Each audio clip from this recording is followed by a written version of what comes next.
Glória a Deus, boa noite, shalom. Fecha os teus olhos, vamos orar em nome do Senhor Jesus, iniciando esse culto na presença do Senhor, em nome de Jesus. Amém? Pai, em nome de Jesus Cristo, eu quero te engrandecer, te louvar, dar a ti toda a honra, toda a glória, todo o louvor, toda a adoração, toda a majestade. Precisamos muito do Senhor, Pai, carecemos da tua graça, da tua glória, do teu amor, do teu poder. Cobre-nos com o teu sangue, Pai, a cada um que está assistindo agora online, aqueles que vão assistir depois, Pai. Fala com as nossas vidas, nos dá direção, nos dá graça, discernimento, orientação. Perdoa nossos pecados, nos cobre com o teu sangue e nos dá livramento, Pai. Em nome do Senhor Jesus. Amém. Amém? Graças a Deus. Irmãos, hoje eu quero falar um pouquinho agora, nesse início, a respeito de dízimos e ofertas.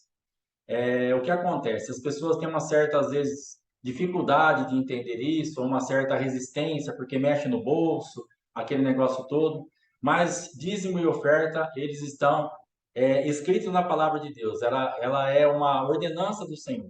A palavra de Deus diz assim: para não atar a boca ao boi que debulha. Ou seja, quem está trabalhando deve comer daquilo que ele produz. A palavra de Deus também diz assim, que se o ministro de Deus ele serve o alimento espiritual, seria muito que aquele que come do alimento espiritual servisse ao ministro as coisas dessa terra, ou seja, suprisse o ministro da parte material. Então, em nome de Jesus, dízimo a gente não dá, dízimo não é ajuda, dízimo é uma semente. Dízimo e oferta são sementes que são plantadas. Aquilo que o Senhor nos dá, nós devolvemos para o Senhor. O dízimo 10% e a oferta dentro daquilo que Deus colocar na nossa vida para a gente ofertar. Então, sempre coloque isso na sua cabeça. O meu dízimo, eu não estou dando nada para ninguém, eu estou devolvendo 10% daquilo que Deus me deu graça, saúde, inteligência, sabedoria para produzir. E agora isso virou uma semente, veio 100% de semente na minha mão. Eu vou plantar 10% e vou comer 90% dessa semente. Amém? Então, em nome de Jesus, que você possa aí, vai ser posto agora aí a nossa conta de dízimos e ofertas, e você anota aí e você manda o seu Pix. Para que serve o dízimos e ofertas nesse ministério? Além de nos auxiliar também no ministério, como pastores, nós precisamos montar a igreja, precisamos comprar tudo de novo. Nós paramos com a igreja antes da pandemia, nós ofertamos todas as coisas que nós tínhamos de cadeira, aparelhagem de som, tudo que a gente tinha, nós ofertamos para 2 igrejas em Bauru. Então, nós não temos absolutamente nada, nós estamos começando do zero. Nós estamos fazendo o culto aqui na minha casa de quarta-feira, no nosso sofá, em bancos, não temos um aparelho de som, não temos absolutamente nada. Temos certeza que o Senhor vai nos prover, porque nós começamos o outro ministério dessa forma e o Senhor enviou tudo que nós precisávamos e nós vamos fazer da mesma forma desta vez. Então, em nome de Jesus, ora ao Senhor para que você esteja ofertando, para que o Senhor esteja te dando essa direção de dizimar. Leve em conta que se você já congrega em algum lugar, dizima onde você congrega. E se você quiser nos abençoar com a tua oferta, então você oferta nesse ministério. Dízimo é onde você congrega. Amém? Em nome de Jesus, Deus abençoe. Agora nós vamos entrar na parte da palavra. Irmãos, quinta-feira passada, a pastora Fátima falou assim, que Deus é o Deus até de Satanás. E o que acontece? Em que quesito, de que jeito que ele é Deus de Satanás? Ele é Deus de Satanás para impor limites para aquilo que Satanás pode atuar e também para executar juízo. Ele é Deus para essas duas coisas. Ele não é Deus para receber oração de Satanás, ele não é Deus para mudar nada para Satanás, para ajudar nada. Isso aí foi tudo dado e reservado a nós, homens.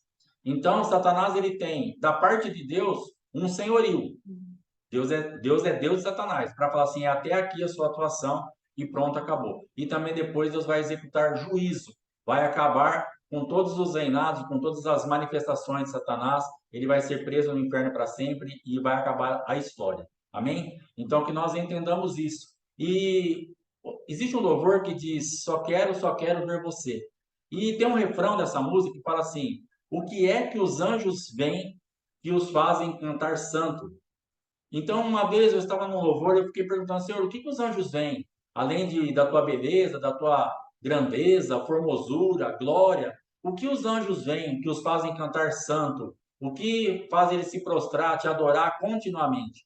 O que os anjos veem? Aí o Senhor falou comigo: eles veem aqueles que caíram. Ou seja, eles veem aquele que estavam lá no céu com eles, que faziam parte daquele lugar, e de repente se corromperam junto com Lúcifer e foram expulsos de lá. Então, quando eles veem aquilo, eles falam: muito obrigado, Deus, por eu estar aqui. E ele louva, e ele adora, e ele glorifica o nome do Senhor. Então, o Senhor, os anjos também veem isso. Vem a manifestação da misericórdia de Deus, deles terem conseguido ficar ali. Isso, para a minha vida e para a tua vida, nós precisamos valorizar mais quem Deus é na nossa vida.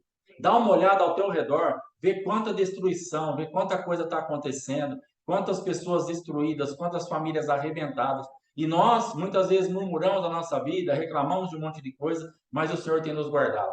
Então, isso é um motivo de nós olharmos aqueles que estão ao nosso redor sem Cristo e olhar para a nossa vida e falar assim: muito obrigado, Senhor, eu te louvo, porque eu estou aqui, porque eu estou vendo a condição daquele que ou nunca esteve na tua presença ou saiu da tua presença por algum motivo. Então, muito obrigado. Então, continue a louvar ao Senhor, a agradecer ao Senhor, a falar ao Senhor: muito obrigado porque o Senhor me visita, porque o Senhor me guarda. As coisas não estão exatamente como eu gostaria.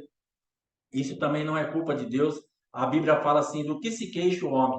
Queixe-se dos seus próprios pecados. Então, na verdade, do que nós temos que nos queixar? Dos nossos próprios pecados. Depois da queda de Adão, Deus então ele enviou Jesus Cristo mais para frente, mas na verdade tudo que o homem tem que reclamar são das suas decisões erradas.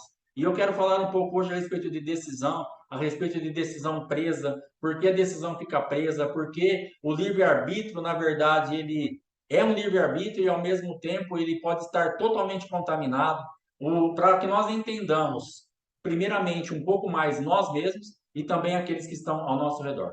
Se você tiver uma Bíblia fácil aí, abra na segunda carta a Timóteo, capítulo 2. Segunda carta a Timóteo, capítulo 2, e versículo 25. Segunda carta a Timóteo, capítulo 2, versículo 25, diz assim: instruindo com mansidão os que resistem, a ver se porventura Deus lhes dará arrependimento para conhecerem a verdade e tornarem a despertar, desprendendo-se dos laços do diabo, em que a vontade dele estão presos. Então eu quero que você guarde bem isso. Em que a vontade dele, do diabo, estão presos. Então nós ficamos presos, as pessoas ficam presas. E como que isso se dá? Desde a criação, quando Deus colocou lá o Éden, Adão, Eva, toda aquela história que a gente escuta, que Eva comeu uma maçã, que não era uma maçã, era um fruto proibido, mas que não era uma maçã. E é uma história que às vezes eles querem contar até bonitinha, mas ela não tem beleza nenhuma. Essa história foi a maior desgraça da humanidade, a maior destruição. É o pior que poderia ter acontecido para o homem, foi ter lançado mão daquele fruto proibido. Era a única coisa que eles não podiam fazer. E eles fizeram, e eles então trouxeram para nós uma carga genética alterada. Nós precisamos entender que nós éramos 100% Deus, nós tínhamos uma genética 100% de Deus. E essa genética ela foi alterada. Quando o homem lançou mão daquele fruto proibido, nós recebemos uma alteração na nossa genética. Nós passamos a não ser mais 100% Deus. Nós temos um espírito que é dado por Deus, nós temos uma alma, temos um corpo, mas Satanás conseguiu transferir uma parte dele para nós através desse fruto. E então nós temos essa genética alterada. Nós somos contaminados com vírus. Sabe quando seu computador, seu celular pega um vírus e você tem que passar um antivírus, limpar isso daí tudo, porque foi contaminado, foi corrompido o HD, foi entrar essas porcarias que a gente vê aí na internet, hackers que invadem as coisas e faz uma bagunça em empresas. Aqui em Bauru mesmo, esses dias, hackers invadiram uma empresa, a empresa teve que ficar parada, está parada até agora, está voltando aos poucos. Por quê? Foi tudo corrompido, tudo mexido, foi mudado a essência daquilo que eles tinham para funcionar normalmente. Então nós temos que entender, eu e você, que nós somos alterados da nossa normalidade, nós não somos mais normais. Não é para você olhar do lado e achar que tem um monstrinho do seu lado. E não é para você olhar para o espírito e falar assim: nossa, eu sou um monstrinho. Mas na verdade, nós somos alterados, nós não somos mais 100% aquilo que Deus projetou e fez. E aí Jesus Cristo ele veio para fazer o quê? Para devolver essa normalidade, para devolver essa genética 100% pura. O problema é que as coisas desse mundo, aquilo que nós passamos nessa terra, todas as tribulações, pecados, problemas, tudo que vai acontecendo na nossa vida, no nosso dia a dia, impede que nós tomemos posse de 100% disso e voltemos à totalidade daquilo que era a essência de Adão e Eva, para que nós então fluamos de uma forma 100% Deus aqui nessa terra. Ninguém consegue alcançar esse nível por mais santificado, por mais separado, por mais que ore, por mais que jejue, por mais que leia e conheça a Bíblia, ninguém consegue receber 100% disso. Mas, logicamente, quanto mais nós nos expusermos à palavra, quanto mais nós orarmos, quanto mais nós nos separarmos das coisas que são desse mundo, dessas trevas, de toda essa imundície que nos rodeia, mais nós teremos essa glória devolvida. Mas nós teremos daquilo que foi roubado, daquilo que foi arrancado por Satanás das nossas vidas. Lúcifer, ele tinha um negócio, ele era um aferidor de medidas, ele era alguém que ficava ali no céu e toda a adoração que era dada a Deus pelos outros anjos, querubins, serafins, passava tudo por ele. Nada chegava até Deus sem passar por ele. Ele era o aferidor, ele via se estava tudo perfeito, se estava tudo certo. Então ele entregava, ele deixava passar por ele e ele deixava chegar até Deus aquela adoração. Só que no momento subiu algo no coração dele que ele falou assim: esse negócio é bom, e eu quero isso para mim, eu vou poder ser maior que Deus, eu vou ficar acima dele, eu vou mandar nele, eu vou poder comandar tudo isso. E ele começa então uma trama, ele começa então a ter pensamentos, onde ele começa a reter parte dessa glória. Ele começa então a conseguir pegar um pouco disso e vai retendo, vai retendo. Ah, mas Deus não viu isso? Deus viu isso, mas Deus não poderia interferir, porque Deus precisaria deixar ele ir até onde ele tinha que ir, para ver se ele ia se arrepender, para ver se ele ia voltar atrás, para ver o que ele ia fazer. O que Deus fez é o que a gente muitas vezes faz com o nosso filho, ou com alguém que a gente é um funcionário. Você vê que está fazendo errado, mas você fica meio observando para que a pessoa depois não tenha como tergiversar, como falar assim: não, mas eu não ia fazer isso. Não, pai, eu não ia. Eu não ia sair com a minha bicicleta, eu só estava levando até lá no portão para pegar a mangueira e lavar. Então eu preciso esperar o meu filho pegar, abrir o portão, e quando ele sair lá na calçada e andar um pedacinho, falar: Mateus, volta aqui, onde você vai? Aí ele não vai ter como falar que ele ia lavar. Então Deus precisou ficar esperando. Deus é Deus, ele sabia de todas as coisas e sabe de todas as coisas. Mas Lúcifer conseguiu ir retendo, ele foi retendo, ele foi retendo, ele foi ficando com aquilo. E então a palavra de Deus fala que o amor ao dinheiro é a raiz de todos os males. E isso começou, Deus falou comigo agora há pouquinho, isso começou lá no céu. Lúcifer, ele olhou para aquela riqueza, ele olhou para aquela glória, que era o dinheiro que corria ali, que era um valor que corria ali, e ali ele cresceu o olho naquilo. E ali se estabeleceu, ali foi a raiz de todos os males. Dali começou a primeira vez que alguém olhou para algo de valor e cobiçou aquilo, o coração dele encheu de vontade de lançar mão naquilo que não era dele, e ali começou então a raiz de todos os males.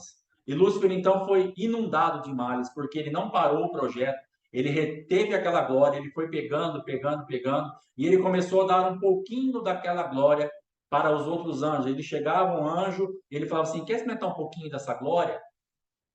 Eu tenho ele como o primeiro traficante de todos os tempos. Ele pegou como se ele tivesse algo muito bom, que nem o traficante, ele pega uma droga, às vezes a gente escuta que vai na escola, vai a algum lugar e dá um pouquinho para uma criança, para um jovem, para viciar e depois ter que comprar dele. Lúcifer, ele fez exatamente isso. Ele pegou aquela glória e ele deu um pouquinho, falou: experimenta um pouquinho disso aqui.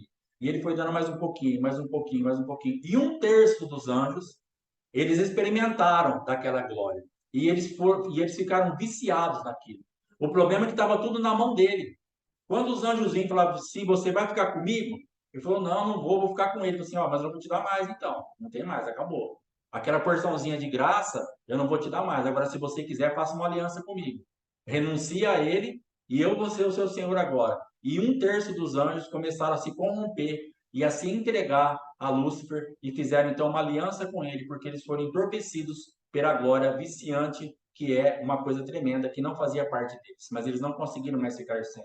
E eles tiveram a promessa que se eles seguissem a Lúcifer, eles teriam aquilo para sempre. Mas, naquele momento, já estava nascendo o pai da mentira, que fala do que lhe é próprio. Ele foi enganador desde o começo, ele foi mentiroso desde o começo. As manifestações, esses males que foram tomando a vida de Lúcifer, foi chegando, chegando, chegando, e ele então consegue arrebanhar um terço dos anjos. E eles então são lançados fora do céu, são expulsos dali por Deus, e aquela porta é fechada, e eles estão, hoje aí são os anjos caídos, e são aí o que nós conhecemos por Satanás e seus demônios. Mas lá no Éden, quando nós estávamos lá, o que Satanás foi fazer? Ele foi fazer aquilo que ele sempre fez, ele estava atrás da glória.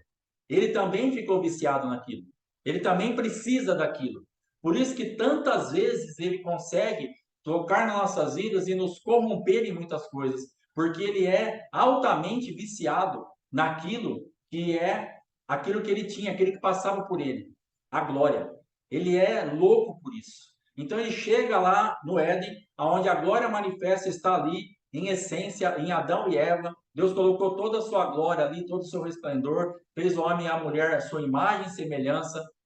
E Satanás olha para aquilo e fala: eu preciso disso. Eu preciso pegar um pouco disso, eu preciso tomar um pouco disso para mim, e eu preciso corromper isso daí. Eu preciso contaminar isso daí. Eu preciso sujar essa água.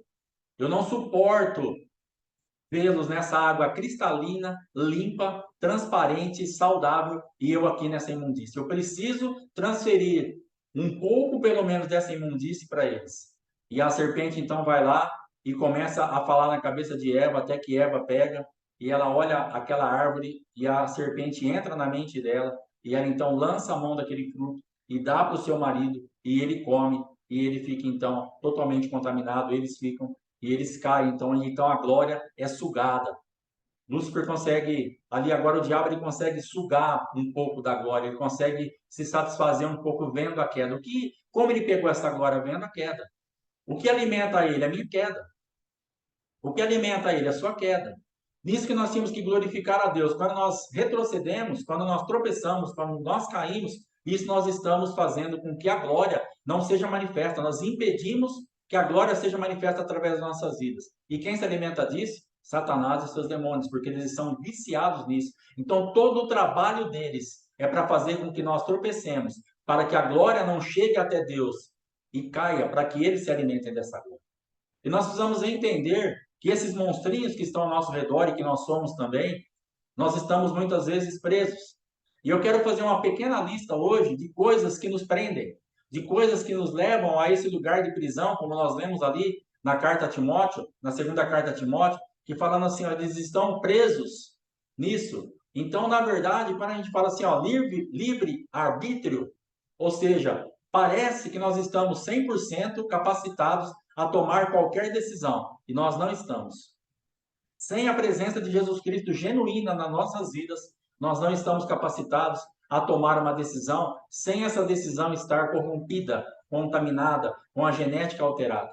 E é por isso que você faz um monte de coisa que você não quer fazer, é por isso que eu faço um monte de coisa que eu não quero fazer, é por isso que a gente fala, é por isso que a gente pensa, é por isso que a gente olha, é por isso que a gente toma decisões, muitas vezes totalmente fora do nosso padrão, porque nós estamos corrompidos. E nós precisamos clamar pelo sangue de Jesus para que, como um antivírus, passe pela nossa genética e limpe a nossa genética e retire esse vírus, retire essa sujeira, retire essa influência de Satanás das nossas vidas, essa iniquidade que foi transferida e que fica constantemente cobrando: me dá a glória, me dá a glória, me dá a glória, me dá a glória. Esse amor ao dinheiro, esse amor a esse valor que é a glória de Deus, que foi a raiz de todos os males, ele precisa disso.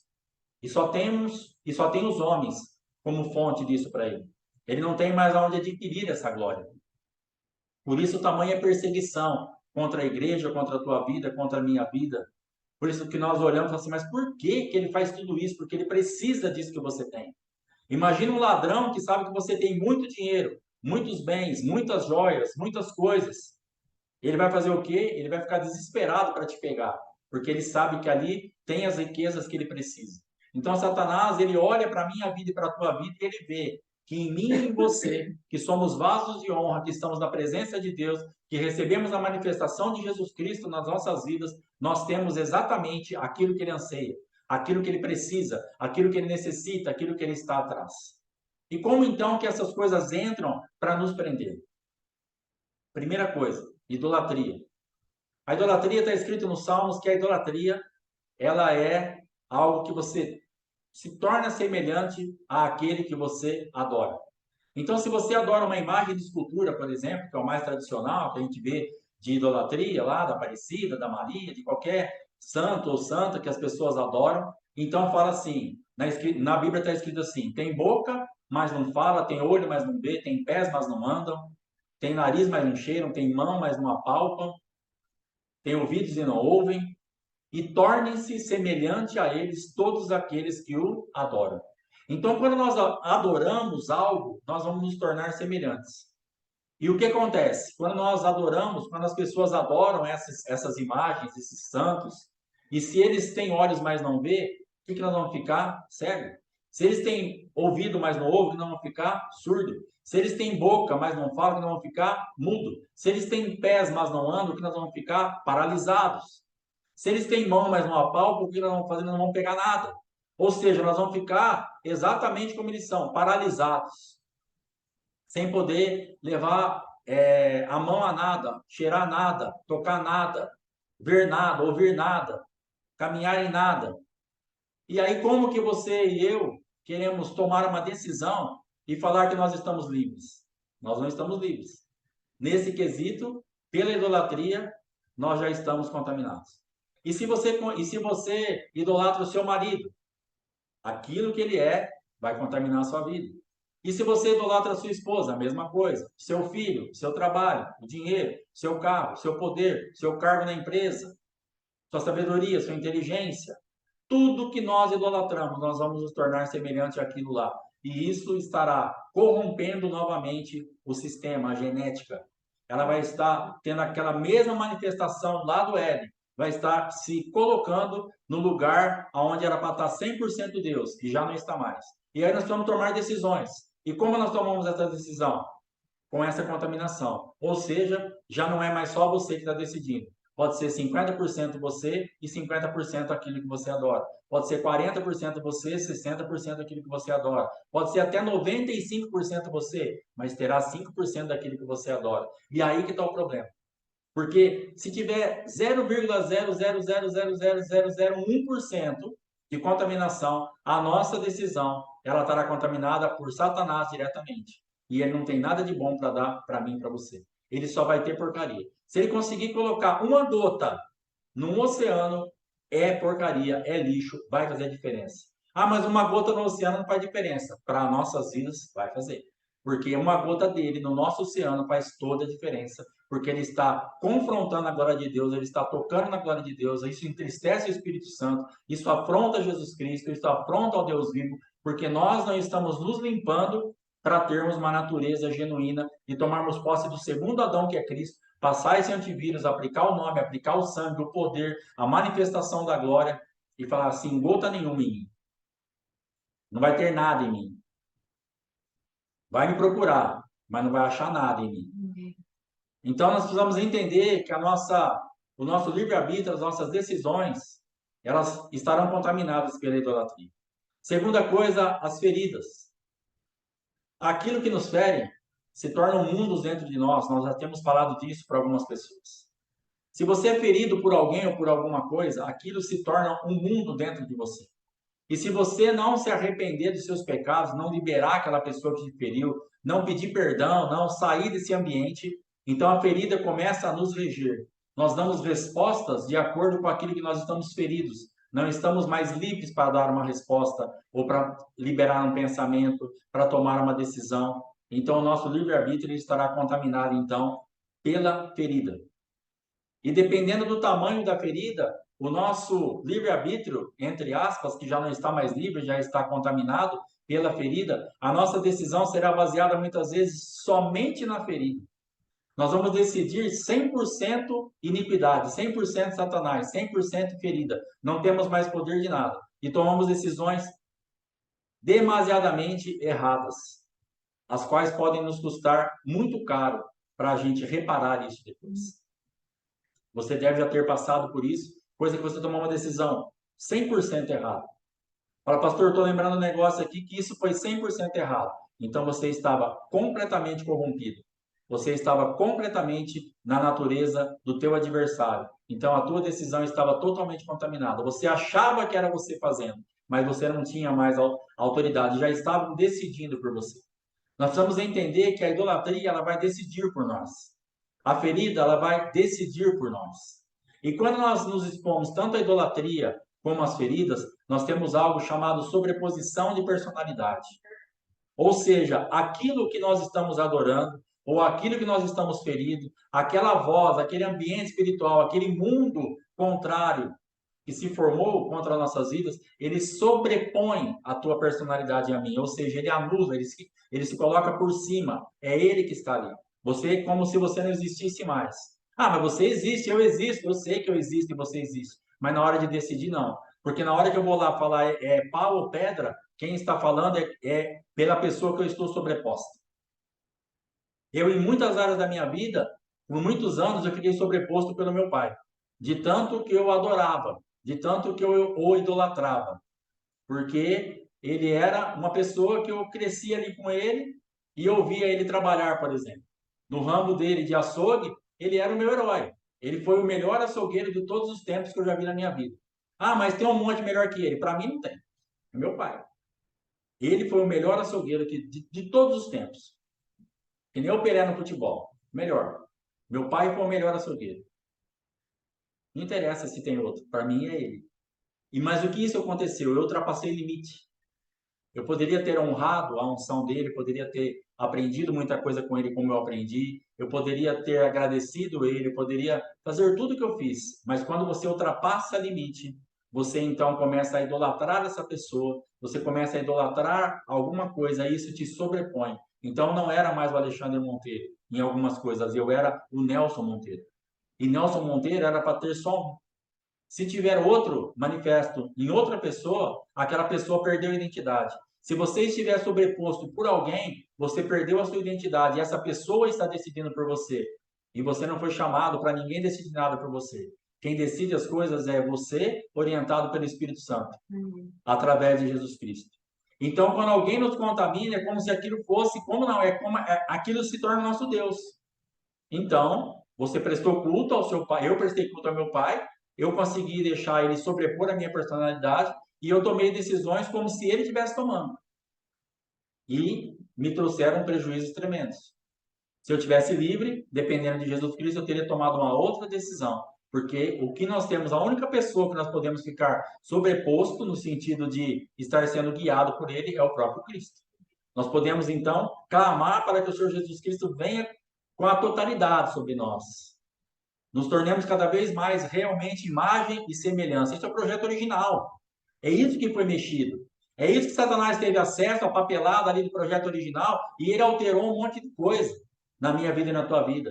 É como se nós fôssemos invadidos, nós fomos invadidos. E foi alterado um monte de coisa dentro de nós, tem um monte de papel falso, tem um monte de coisa que parece que é verdade, você olha e fala assim, não, mas está escrito aqui, mas não é mais verdade. O teu adversário conseguiu corromper isso. O teu adversário conseguiu colocar as patas dele aonde o Deus tinha colocado a mão. O teu adversário conseguiu nos amaldiçoar, o meu adversário também conseguiu me amaldiçoar onde Deus tinha nos abençoado. Porque nós demos esse direito para ele. Adão e Eva representavam a humanidade e nós abrimos as portas para que ele viesse e nos corrompesse. Então, através da idolatria, através de feridas, através de sobreposição de personalidade, nós somos então levados a fazer algo onde nós olhamos e falamos assim, mas eu não queria fazer isso, mas quando eu vi, eu já fiz, porque nós estamos lá naquela palavra que nós demos, estamos presos. Ou seja, a tua vontade e a minha vontade fica presa. Ela está nas mãos do adversário. Quando chega na hora de decidir, ele já sabe o que você vai fazer.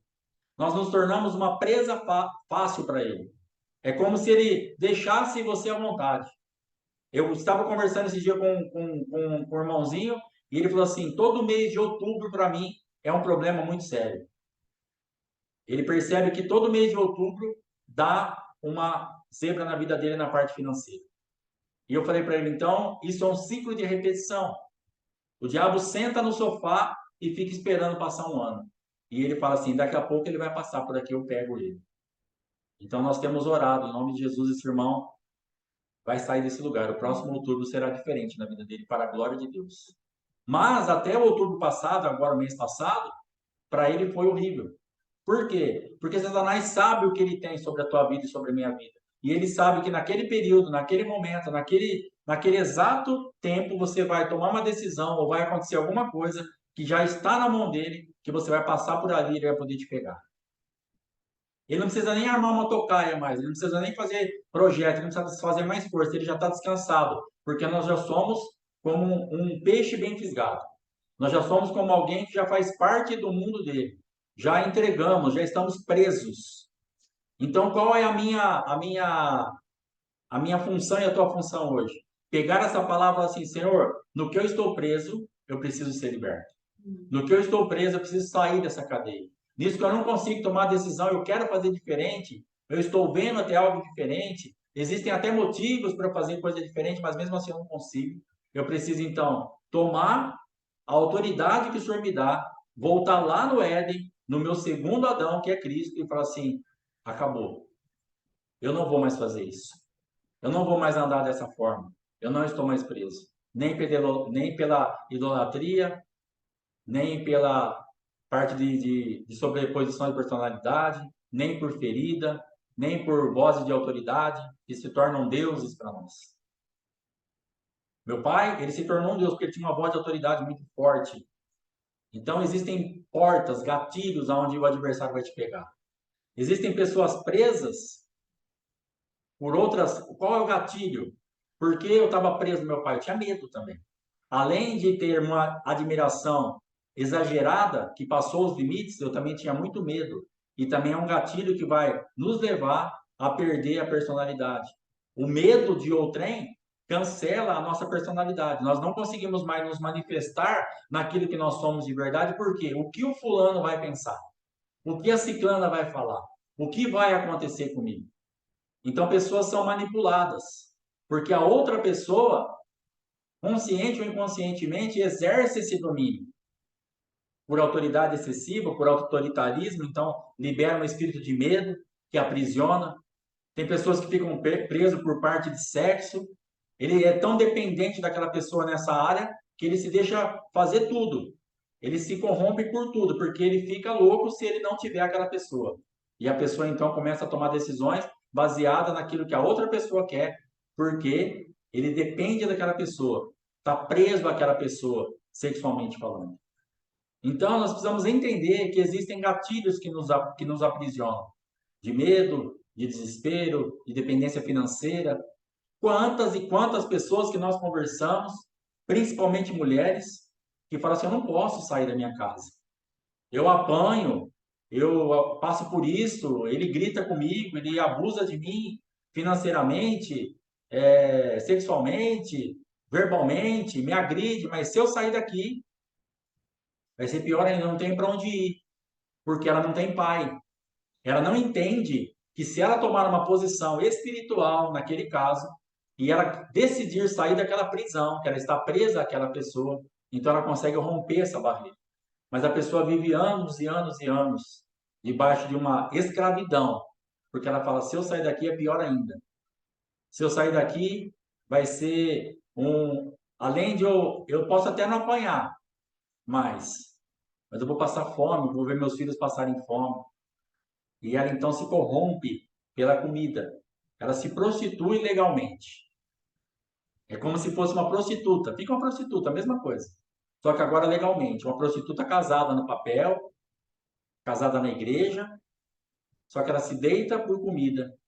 Ela se deita com comida para ela e para os seus filhos. Ela se deita para pagar a luz, ela se deita para pagar a água, ela se deita para ter uma roupa, ela se deita para ter um teto sobre a cabeça dela. E quantas coisas que nós nos prostituímos em tantas áreas para ter uma proteção que o nosso Pai já nos deu, mas nós estamos tão presos, com a nossa mentalidade tão cativa, com uma estrutura de raciocínio tão tremenda que nos aprisionou naquele lugar que nós falamos: não, se eu sair disso, eu não tenho como viver. Se eu sair disso, eu não tenho como comer. E quando o Senhor Jesus fala assim, ó, não vos preocupeis com o que comer, com o que vestir, teu Pai que está no céu, Ele sabe das suas necessidades. Buscai em primeiro lugar o reino de Deus, a sua justiça, e as demais coisas vos serão acrescentadas. Mas não temos fé para isso, porque os nossos olhos estão presos no natural. Estamos, às vezes, impedidos até de decidir fazer isso, justamente por estar com o nosso livre-arbítrio corrompido, contaminado. Outras pessoas estão decidindo por nós. Outras coisas estão decidindo por nós. Você pensa que está decidindo, mas não é você mais. Você já parou de decidir faz muito tempo. Você pensa que você está livre para falar, vou para cá ou para lá, mas você já está indo para lá ou para cá, totalmente numa coleira, guiado igual um cachorrinho. E você fala assim, mas o que eu faço, pastor?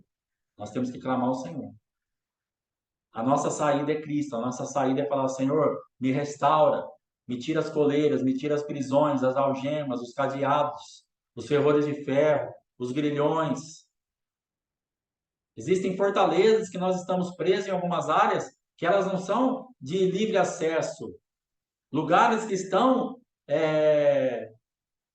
parece que nós vamos assim, meio que querer viajar, mas existem lugares no reino espiritual que Satanás consegue nos esconder. Lugares no reino espiritual que Satanás consegue nos capturar naquela área e nos esconder no lugar espiritual. E nós precisamos ser encontrados por Cristo. Só Jesus Cristo vai te encontrar ali. Não tem pai, não tem mãe, não tem pastor, não tem amigo, não tem ninguém. Existem pessoas que podem e devem interceder por você. Mas quem tem capacidade de te encontrar naquele buraco que você está espiritualmente falando, que eu estou, que o adversário nos levou, nesse reino espiritual, uma caverna, uma prisão, um lugar secreto. Sabe esses filmes que a gente vê de lugar secreto, porta secreta? Existe isso para mim no reino espiritual, onde Satanás nós damos tanta legalidade, damos tanta abertura, nos entregamos tanto às feridas, às mágoas, às tristezas, às decepções, às angústias, à idolatria, à independência de Deus, à dependência de homens. Isso também é um problema muito sério, quando você coloca a tua vida na mão de alguém. É essa pessoa que me supre. Irmão, irmã, por melhor que você tenha pai, mãe, marido, esposa, quem te supre é Cristo. Não deixe ninguém entrar no lugar de Cristo. Não substitua ninguém, não olhe para ninguém e fale assim, esse aqui é o meu provedor. Seu provedor é Cristo. Quem te sustenta é Cristo. A palavra de Deus diz assim, sem mim nada podeis fazer. Você não pode abrir o olho, você não pode se movimentar. Então, esse provedor que você está idolatrando hoje, achando que é a grande saída da tua vida, seu patrão, seu pai, sua mãe, sua avó, sua tia, sem Jesus você não consegue, ele não vai conseguir fazer nem você mexer um dedinho. Então, esquece isso. Ou Deus nos guarda, nos supre, nos fortalece, nos sustenta, ou não terá ninguém por nós. Você não tem ninguém por você. E você só está aqui hoje, e eu só estou aqui hoje justamente porque Jesus Cristo nos visitou e nos tem guardado, e por isso nós estamos falando, Senhor, eu quero te glorificar, porque eu estou vendo quem não tem o Senhor. Eu estou vendo aonde chegaram. Eu estou vendo como compensa te glorificar, te exaltar, me guardar para o Senhor. Então, em nome de Jesus, esses cativeiros, essas prisões, onde nós estamos guardados a 7 chaves, com grilhões nos pés, com correntes nos pés, com algemas, cadeias, coisas muito tenebrosas. Satanás tem rido na sua cara e na minha, e fala assim, vai sair daí nunca mais. Verdade. Mas há poder no sangue de Jesus Cristo. Há poder no sangue de Jesus Cristo, ele vai nos buscar. Se você crer, nós seremos buscados por ele. Eu sei que ele busca. Eu tenho certeza que ele busca. Existem coisas que nós fazemos muitas vezes que fica meio, será que aconteceu? Será que no reino espiritual? Mas irmãos, tenha fé. Que um clamor verdadeiro, por mais complicada que esteja a tua vida, se você clamar por ele, se você falar Maranata, a hora vem, não vem para te buscar, para buscar a igreja, mas uma hora vem para você agora na situação que você está. Maranata, hora vem, Jesus. Vem para mim, vem me tirar desse lugar, vem me achar nessa prisão, vem me tirar desse esconderijo que só o Senhor e o adversário sabem onde eu estou. Me tira daqui, por favor. Faça um tempo com Deus no hora bem. Entregue um tempo de adoração ao Senhor no hora bem. Vem me buscar, Senhor. Eu estou escondido aqui em algum lugar. Eu preciso voltar para casa. Eu preciso tirar essa corrupção da minha mente, da minha vida, do meu espírito, da minha alma, onde eu fui corrompido, onde eu fui visitado por essa iniquidade, por onde o adversário conseguiu transferir essas realidades tão cruéis, onde me perdi na ferida, na idolatria, na sobreposição de personalidade, na entrega de confiança a homens, homens que me traíram, homens que me caluniaram, que me perseguiram, que eu servi, daqui a pouco não presto para nada. Não se iluda com nada nem com ninguém. Não entregue-se 100% a ninguém, só Jesus Cristo. Ah, mas é meu pai, minha mãe, minha avó, irmão, para. Confie no homem moderadamente. Teve uma pessoa que ensinou isso. Confie no homem moderadamente e em Deus totalmente. Se você soubesse, você sabe, você já passou por isso. Teve lugar que eu servi a Deus, igrejas, que eu e a minha esposa, a gente fazia funções pastorais. E sabe o que nós ouvimos no final da nossa jornada nessa igreja? Eu não te pedi para fazer nada. Dói um pouquinho, viu? Você está fazendo a função da pessoa. E outra coisa, você está fazendo a função da pessoa. Quando dá certo, não tem obrigado, não tem nada. Mas se você fizer a ideia errado, fala, quem mandou você mexer aí? Essa não é função sua, essa é função minha. A pessoa não está fazendo, você vai dar um socorro. E se der errado, aí você é repreendido porque não era função sua. E no final da história toda, nós escutamos isso. Eu escutei isso, na verdade. Eu não te pedi para fazer nada. E sabe por que eu escutei isso daquela pessoa? Porque eu idolatrava aquele pastor. Eu achava que eu olhava para ele e falava, meu Deus, que sumidade, que pastor, que perfeição, que tremendo, que glória, que aleluia. Vai, bobinho. Não existe isso, irmão. Não idolatre ninguém. Não deixe se enganar por ninguém. Não passe da medida, porque essa pessoa, você pode até atrapalhar ela. Às vezes, Deus permite que a gente passe por algo para ter uma decepção mesmo, para nos tirar daquele lugar. Então, não me atrapalhe. E não atrapalhe as pessoas que estão ao seu redor, atribuindo a mim coisas que eu não sou, coisas que eu não tenho. Dá glória a Deus. Exalte ao Senhor Jesus Cristo. Reconhece Ele na tua vida como seu Deus, como teu Salvador, como teu Senhor. Eu não sou nada, ninguém é nada. Por mais que uma palavra seja boa, por mais que eu ore por você, por mais que eu possa te ajudar, por mais que eu possa te auxiliar espiritualmente, eu não sou nada. Ele esquece. Quiser falar de vez em quando, pastor, obrigado por aquela palavra, valeu. Deus te abençoe, ora por mim. Tá ótimo. Mas não me tenha numa conta muito alta, não, que você pode me atrapalhar. Você pode fazer eu falar ou fazer alguma coisa para você, para quebrar o ambiente de idolatria que você entrou, e você vai prejudicar a minha vida. Então, fica na sua, dá uma segurada. Em nome de Jesus. Amém? Você que está aí com o teu suco de uva e com o teu pão, nós vamos tomar agora a Santa Ceia e vamos estar orando para encerrar em nome de Jesus Cristo.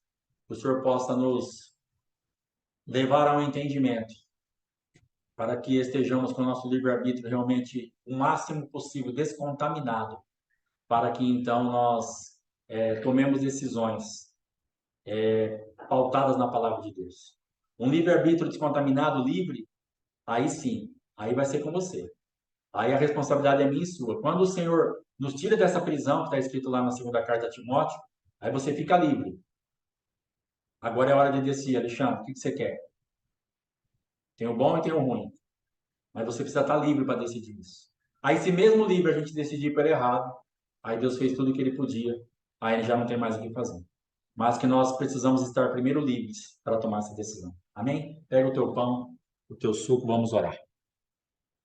Pai, em nome do Senhor Jesus, eu quero abençoar, ó Pai, esse suco de uva e este pão, consagrando agora para ser transformados esses elementos no teu corpo e no teu sangue. Pai, nós queremos na tua misericórdia te pedimos perdão, Pai, em nome de Jesus, por todos os nossos pecados. Limpa nossas vidas, Pai. Tomamos essa Santa Ceia para fortalecimento. Tomamos essa Santa Ceia para uma visitação poderosa do Teu Espírito em nós. Estaremos ingerindo o próprio Cristo, que vai se juntar dentro de nós através do corpo e do sangue, e vai nascer dentro de nós. vai poder quebrar todo tipo de cadeados, de ferrolhos de ferro, de prisões e grilhões. Nos visita, Pai, nos alimenta. Precisamos muito. Alimenta os meus irmãos, Pai, que estão assistindo, que vão assistir. Cada um precisa de uma limpeza, de uma visitação, de uma demonstração do teu amor e do teu poder, Pai. Em nome de Jesus. Amém. Pode ser, em nome de Jesus Cristo.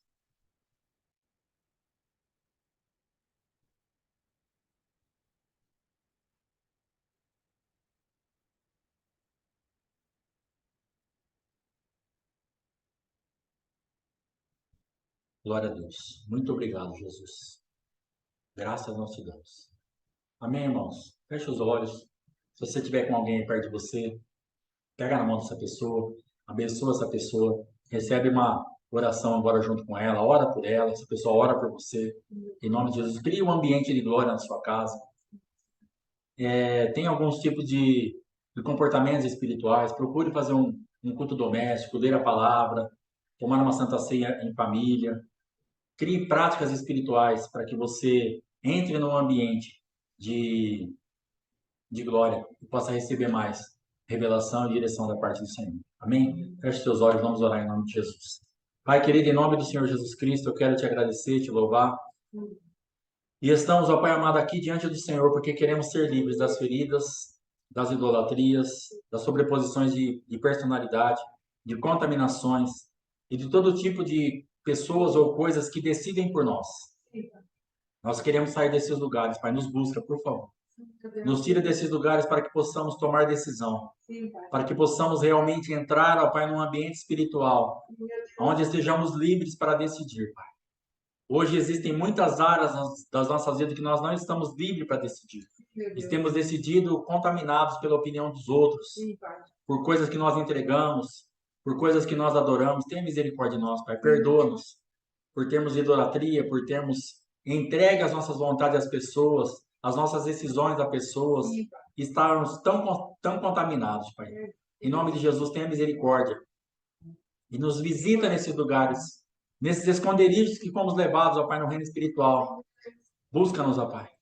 Eu profetizo que cada um aqui seja visitado pelo Senhor e os teus anjos busquem, o teu sangue nos busque, o teu nome nos busque. Precisamos sair desses lugares, livres de cadeados, ferrolhos de ferro, prisões, grilhões, mentalidades, pensamentos, e que sejamos visitados pela tua glória, Pai. Em nome de Jesus, que não sejamos alimentadores de Satanás, que não sirvamos a glória para ele, Pai, mas que sirvamos a glória para o Senhor.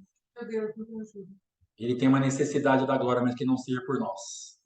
Em nome de Jesus, Pai. Em nome de Jesus. Muito obrigado. Amém, irmãos? Deus te abençoe em nome de Jesus. Está encerrado. Quinta-feira, às 20 horas, culto. E quarta-feira, projeto Bate-Papo com Jesus na minha casa. Para quem é de Duartina, Cabral, Bauru, puder nos visitar, será uma bênção. Amém? Deus te abençoe. Graça e paz. Shalom. Fogo no bicho.